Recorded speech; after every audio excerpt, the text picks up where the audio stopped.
Hi everyone, welcome to this reading. I have my crystal ball off to the side, so I will be scrying throughout this message. If you're new to my channel, my readings are a little different, and if you're turning, welcome back. You know how we do. If it doesn't resonate with you, if you're forcing the story to fit, arguing with it in any way, just leave it behind for the people who it's meant for. So let's go ahead and let's begin. All right. Taking a step aside and allowing spirit to pass through me. Opening up to receive information. Okay, I'm seeing this white bird, and this white bird's kind of giving me the sense of freedom. It feels like all the heaviness, all the density is beneath whoever this collective is now. There's a little bit of a sense of like around the shoulders and inside, a little bit of vulnerability in this new free and open space. And I'm hearing it like fear of falling. I'm afraid of falling. So remember that what you left behind is all that you knew, okay? But you left it because familiarity is not always the same thing as safety. So I feel in here that there may have been something that was quite unsafe for your personal power, something that was a little bit unsteadying, okay? Whoever this message is for, in whatever area you just left something behind, and I want to say that this has occurred within the last like month or two, three, like within the last 3 months. So if you have something that you left behind and it was like 3 months ago and you're still struggling with this feeling of vulnerability or instability, this message might be for you. If it's something that's rather recent, it might be for you. But this is an area, whatever it is that you left, this particular area is the area in which you're spreading your wings. So if you left a job, it's something within your career or striking out on your own that's going to really change for you. If it's a relationship, there's something within your love life that's about to change for you. It's like spreading your wings for the first time. It's like something for the first time is about to transform, or you're about to excel at. And you were held down by this gravity. It keeps being shown to me as gravity, and then they're showing me the devil card. So it's almost like this karmic gravity, right? A pattern, a behavior, a karma. That's kind of how it's coming through. And you develop the fortitude, understanding, or self-love to defy that gravity. Oh, I just heard rebellion against submission. I'm getting some very heavy, like a Lilithian sort of archetype expressing. And so that may be something that is coming up for you if this message is resonating for you. You may be someone who has been seeing a lot of videos post on your feed that are about Lilith, or, just hearing the name Lily, hearing, you know what I mean? Like something about Lilith just keeps coming up in some way.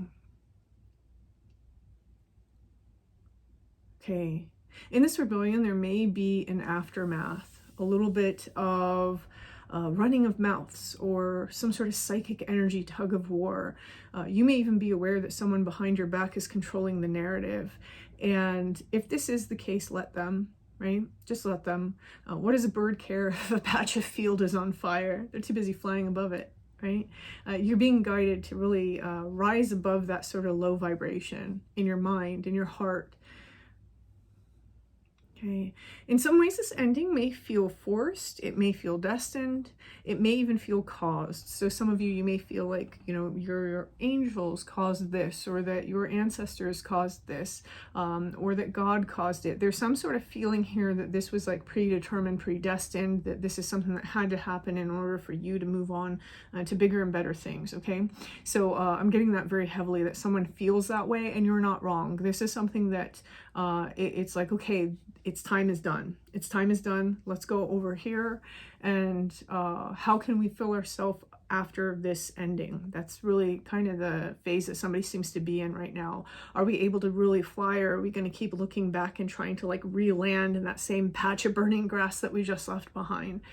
They just keep bringing me back to the bird. Let's see. Yeah, so this path is driving you deeper into who you are and further out into who you are becoming, okay? And some of you are discovering that when you reach this, when you like are expanding further and further out, it's actually bringing you back into who you were a very long time ago. I'm feeling like childhood, so picking up some childhood hobbies, feeling more childlike, coming back to a place of innocence. That's sticking for me, coming back to a place of innocence. Okay, there's like this innocence that's re-emerging from us in some way before we were burdened, before we were yoked, especially emotionally, by certain things or by certain responsibilities that were never ours to begin with.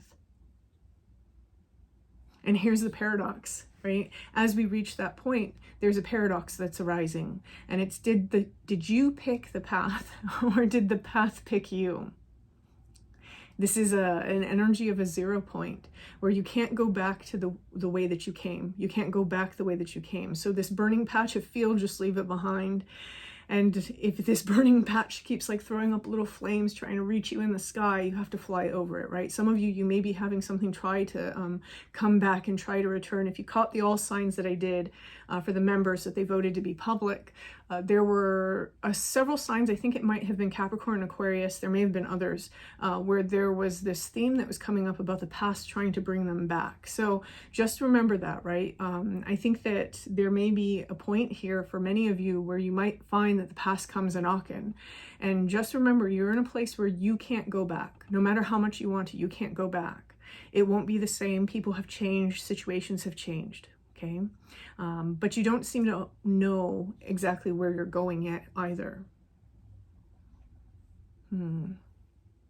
Ooh, okay, very specifically, someone here, you have been communicating with your guides or with your angels, and you just keep asking, what am I supposed to do? What am I supposed to do? Very clear. I just heard, we will not tell you that, but the lesson of this space, it's like this moment, is that the energy fed into the present feeds the future moments. Okay. Very clear. It was, we will not tell you that, right? It's your life. Don't forget, you're the one that has to live it, not the spirits, not your guides. Okay. The star, freedom. And that's how this reading started off. We have the energy of freedom coming forward here. And I get asked about this inside the comments a lot, the tarot, okay? So with this star, again, we have that energy of the in-between. We're in between phases here. Notice the timer goes off right while I'm talking about that. You may have a sense of running out of time. Your time in this in-between is over, okay? Your time in this in-between phase is over. And so that's why this message is coming through. It's very important to put the energy out now of what you want the setup for the next phase to be. If you find that you keep looking back at this burning patch of grass, thinking, what if, and poring over all the details, this is what you're going to create in this new point. This resting period, this little isolated for some of you, this little time out phase has been for you to clear out this energy fully so that now you can enter the new phase. Are you creating the same phase for yourself? Many of you are not, right? You have been unburdened, you have this freedom, but make sure that you have your heart, your mind, your willpower set on exactly what it is that you want, right? Not where you think you're supposed to be, what you think your guides want you to do, what you think X, Y, and Z, what you as a human being and a sovereign person want for your life. What do you genuinely want? If you don't know, it's a really good time to figure that out.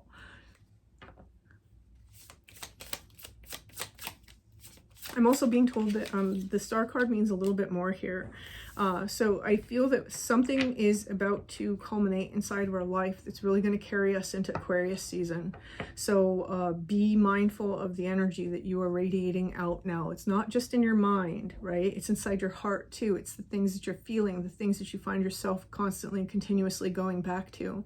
Here we have the High Priestess. This is about channeling. This is about receiving information. The High Priestess, one of the things that people don't realize is that she can also manifest, right? Not all of the things that she is saying are just information that's received. Sometimes she's speaking things into existence.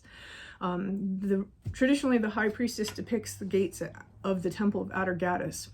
You're not going to read that in a tarot book. You can read some history and find out about Atargatis. Attargatis. It's what the temple, what the pillars of Solomon were based off of, were the temples that were older than that temple. It was Temple of Atargatis is one of the most famous ones. And here, also, if you're interested in the Major Arcana series, we are picking that back up in the channel memberships for the month of October, probably middle of October. Anyway, High Priestess. And Atargatis, actually, I'm being told to go into that. She was related to the sign of Pisces because of a story that there was about her swimming in a pond as a fish with another fish. I can't remember if it was a god or something. There's something that's circling around you, and it's almost like in our own gravity. We're generating our own gravity now inside the emotion ocean that's around us, right? Your field, your energy field, and that emotion ocean is pulling in another fish. So for some of you, if you are trying to attract something into your life, now is the time. Now is the time to get your beliefs, your willpower, and your emotions in alignment, right? Control your mind. In other words, that's really the message that's coming through. You're free now, and you don't have to go back to the story that you had before. You're allowed to create a new story, but you have to understand your own sovereignty in order to have the willpower to do so. Some of you have been dreaming about water quite a bit here. Okay. And I say that as we get the Temperance, and then we have the World. This is about balancing our emotional world, creating things inside of our world. When we have the Temperance, this is one of the cards of alchemy. There are the entire Major Arcana series is about spiritual alchemy, but Temperance is a very significant one. When we have the Temperance card, I've gone into this before several places. What it's really depicting, a lot of people think it's the Archangel Michael. It's really not. It's the alchemy angel's Archangel Kamael. And in old lore, Kamael houses Samael, which was called the poison of God. And because that's Samael's prism is to be contained by Kamael. And what it really means is that Kamael, as the alchemy angel, is alchemizing the qualities of Samael. This is why the Temperance card leads us into the next Major Arcana card, which is the Devil. And here what's happening is this process, this initial spark of that process is being followed by the World. So there's something here about alchemizing all of this energy so that we can actually step into the next phase. Remember, the World is a completion. And so something didn't complete here when we left this burning patch of grass. It's completing when we find new land to land on, right?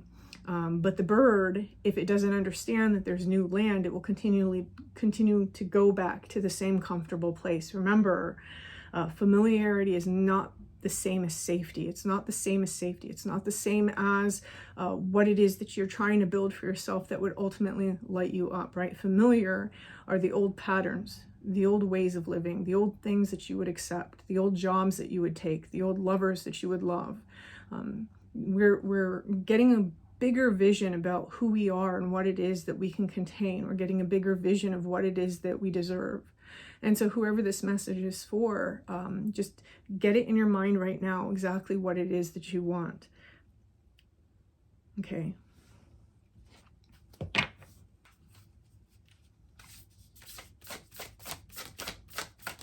I just keep hearing it. Did you pick the path, or did the path pick you? There's an understanding that's going inside of someone's path here, where it's, even though I'm leaving this behind and I learned a lesson over here, I had to go through that. I know that I had to go through that.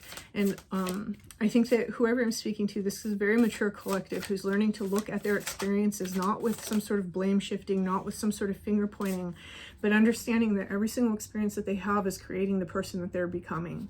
Here we have sweetness and synergy. And so this is the energy that you're being asked to put out, right? To be kind to yourself, to love yourself, to really figure out what it is that's working in your life, what's not working in your life, and where do you envision those things to go, right?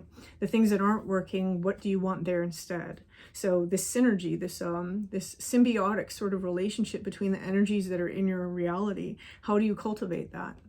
How do you cultivate that? What is your responsibility and what's not your responsibility? If there's something that you don't like in your life, what can you do about it to change it? And if you can't change it, how do you reframe it for yourself so that now you don't have that sort of distorted energy taking place? Whoever this message is for, be careful of the distortion, right? Be careful of the distortions in your reality. Something very significant is going to be happening here in this storyline. Oh, I was just about to say that. Thank you. I was about to say by Halloween, because the jack-o'-lanterns are just like right now. They're really like, hey, look at me. So something about Halloween is very important. I feel that it's just a little bit before Halloween, and that's funny because then we have the veil. That's a couple weeks before Halloween. That's when the veil is the thinnest. Let's see, and I have explained before why I don't say that it's on Halloween. I'm not going to go into that. It's a little bit beyond the scope of this reading. I think I mentioned it somewhere in that All Signs. But here what we have is we have sort of, as we have this like little veil that opens that the spirits are stepping through, we're also stepping through. It brings a different energy signature. We experience this sort of spirit opening and closing where the worlds kind of collide, so to speak. Not that that's really the visual that needs to be represented here. It's just how I'm feeling it right now. In the spring and then in the fall, right? It always follows those sort of eclipse cycles. And so what we have here is we have this energy of, this is bringing in a new energy. This is, you know, feeding spirit into the reality. In other words, depositing energy into the reality. And this is what starts to kick things off. So the energy is moving. The energy begins to move here at the end of October. This little holding period that you're finding yourself in, this is the part of Libra where we're establishing balance for ourselves. And as that flips and as that transitions over into the end of, or, you know, really from the middle to the end of October, this is really where the energy is being deposited to supercharge the energy fields that we are creating emotionally for ourselves right now. It's almost like somebody taking like a raw wire, a live wire, and plunging it into that emotion ocean, right? And just charging it.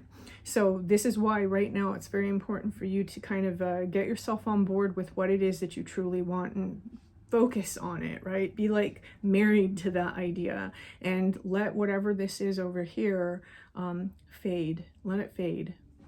Okay, let's see.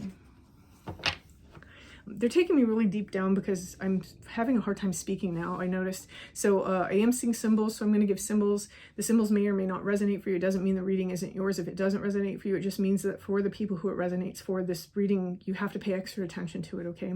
I'm seeing a red bead. I think the red bead has flowers, but I'm not really sure, so I'm just going to say a red bead. I am seeing something that has the word light in it, like light oracle or like light tarot or something that has the word light in it, but it does look like a deck of cards of some kind. I'm seeing a lighter that has like a bat on it. Is that what that is? I think that's what that is. I also am seeing something, it's almost like a Halloween bell, like a bell that has Halloween stuff on it. They bring me to a lot of decorations, actually. There's a crow feather. The crow feather was given to someone by someone else, and also a turkey feather who has the same story. So if you've been given a turkey feather that you have around you at this moment, that's very important to you. I almost see that the turkey feather is something that goes along with smudging. There's some function that this turkey feather serves, and it was given to you by someone, and that's a symbol for you. There's also a fan here, and the fan is like an Asian style fan, but it's red and it has some gold on it. Okay. And then there's a locket that someone recently received. Oh, it feels a little bit like in memory of someone, Okay, 3 cards.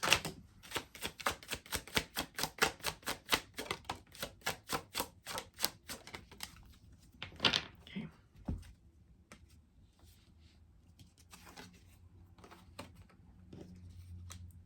Okay, so one of the things about this, remember when I said that there's almost this energy of other energies trying to come back from the past and pulling you back? I feel that whoever this message is for, what you are actually creating for yourself and the stability that you're creating for yourself right now is so important to you that you're going to kind of like sneakily run away from those things. We have the 3 of Pumpkins, which is about our foundations. This is the 3 of Pentacles. It's our foundations. It's the things that we're building for ourselves. 6 of Pentacles, this is what we're investing in, right? This is what we're investing in right now. And because of that, we have the 7 of Bats. This is the 7 of Swords. This is basically like being a little sneaky to protect these things. Notice how the 7 of Bats, he's pointing towards these other 2 cards. It's like, nope, I'm going over here. This is what I was focusing on. In the Rider-Waite, one of the things that this character is doing is they're stealing swords from an enemy's camp so that they can't attack at dawn. This is almost like creating a situation and navigating a situation so that someone has no ammunition, right? So that something can't pull you back. So some of you may be blocking people at this time. You may be, honestly, I feel like some of you are moving to get away from somebody at this time. And this is all about your own peace, your own stability, your own abundance, and being able to create the things that you want inside of your life. The Empress is a force unto herself, right?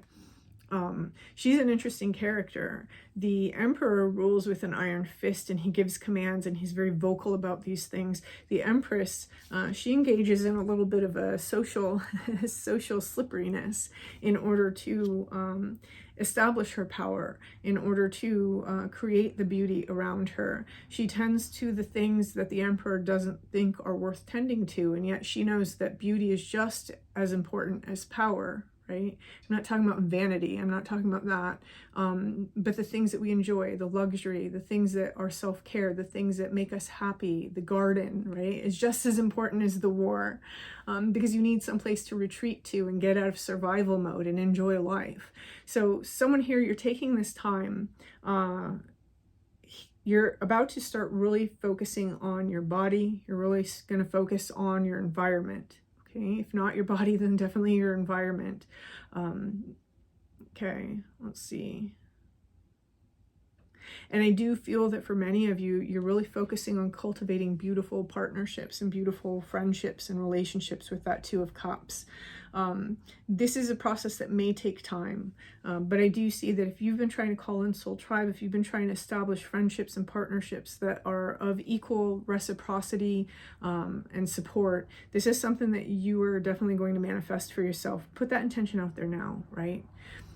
Imagine yourself having these things. That's how you create an energy field around you that has the same resonance. Imagine that you have these things. When you imagine that you have the things that you're deciding that you want, you're vibrating the same energy that you're trying to attract, okay? And this is one of the ways is the easiest to manifest. Even if you have the beliefs getting in the way, if you can imagine and daydream like a child, again, going back to that childlike innocence, you'll find that it gets easier and easier to believe these things and allow yourself to have the possibility to attract these things in.